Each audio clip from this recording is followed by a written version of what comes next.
congratulations. That brings us to 27 years. Come on in.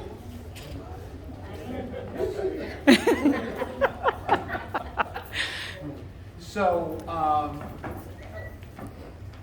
just to give you a brief story of Broadway House, it opened officially in 1995.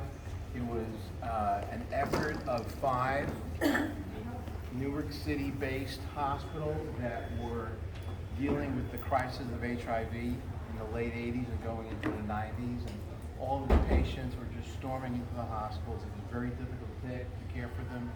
And it was the president of UMD&J at that point in time, Dr. Stanley Bergen, who felt that there had to be a better way, a better process, a better system to care for those with HIV. The medications really weren't out there yet, and so it was more of a compassionate care, healthcare process that we had to all deal with. So ramp up 5-10 years after that, the medications started coming in. Our folks were getting better, they were living longer, and we still had to deal with their other issues having to do with drug addiction and behavioral health disorders. But it brought us to this point 27 years later. We expanded our bed capacity to 78 beds.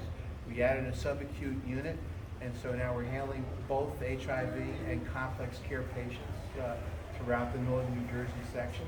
And again, it's the entire staff here that makes that possible, and providing that compassionate care every day of the week, And so I wanted to say thank you. I wanted to say happy birthday for being 27 years old for the organization. And for continuing to care for our residents too. So with that, please help yourself and have some cupcakes. Happy birthday to you all.